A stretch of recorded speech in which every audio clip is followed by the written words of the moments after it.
Hello everybody and welcome to something a little bit different. As you guys probably know, Overwatch is the new game, new first-person shooter that is just doing so well, and there's just so much to it. There's a ton of videos on it, including a ton of videos that are guides on the characters and tips. And that's what this series is gonna be, but it's gonna be a little bit different. This series is for the more casual players of Overwatch, who just want to do really well in a game without being a liability or just being called out for being the one who sucks. So with that said, let's just get straight into this.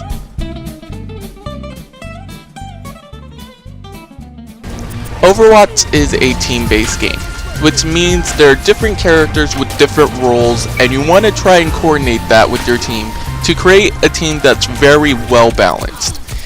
Each role is good at different things.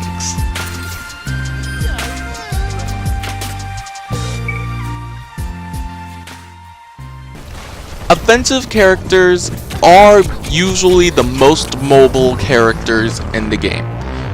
They should be thought of as the main attack force, since their mobility means that they can get in, shoot, and get out very fast. However, this does not mean that they should go in alone and try to solo the entire thing. If they do, offense characters will die quickly. They have almost no defense, and their health pools tend to be on the lower side. They are at their best when they're paired up with teammates.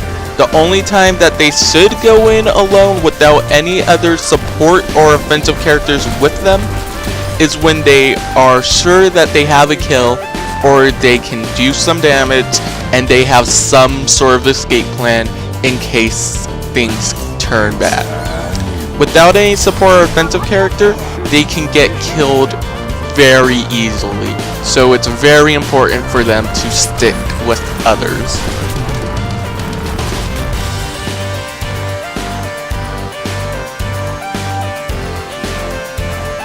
Defensive characters are your crowd control characters. These guys are able to hold down points, and they are just very good at keeping other people out. They should never be at the forefront of an attack, but rather off to the side where they can just kill off people without being seen, hopefully. These characters are made to be the bane of the enemy team. They are, if played right, they are the most annoying characters to deal with. Most defense characters are long-range characters or they're builders, which means that a good general rule is to either watch where the enemies are coming from and try to keep that point locked down, or try to keep the entrance to whatever point they're trying to control. Try to keep those two areas locked down with either long-range characters or traps, and you should be able to at least stop the enemy team for just a little bit, and that can sometimes change the course of the game.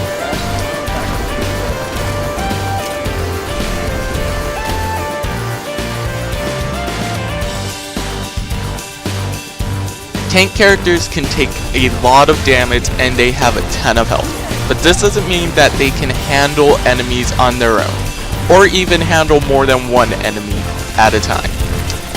If you rush in as a tank, you'll most likely be dead within seconds. This is why tanks have shields. Almost every tank has some sort of shield which can be used to protect teammates or the control point. These shields let you get closer to the enemy, but they can break if they have too much fire. The shield should only be used to protect your teammates or points, and they shouldn't just be used to protect yourself if you go off solo. You're not just a tank for yourself, you're a tank for the entire team, which means you should be taking the brunt of damage the enemy team is dealing out, so that the rest of your teammate can just safely not worry about dying and attack the enemy team while you're protecting everything else. Most tanks do damage over time, so they can kill, but none of their kills will be fast. So if you pick a tank, try to remember that it's not about taking more kills, it's about protecting the team.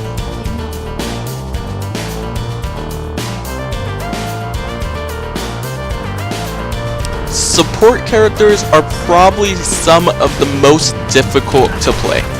Each support is different, and they usually have two different buffs, one being healing and one being something more unique to that support.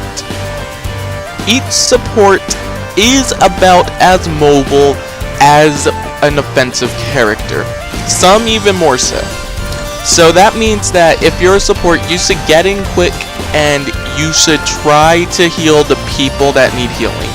However, if there is no one that needs healing, you should stick towards the tank, because the tank should usually be trying to protect. And that means that the support is in less of a position to die. If you do pick a support, you will be targeted, because you are the thing that are keeping your team alive. Supports should always be moving, and they should always be healing or giving their alternate buff to the team. Supports honestly contains the entire course of a battle. So if you don't have a support in your team, you should just try to be it, and you should just try to help in whatever way you can.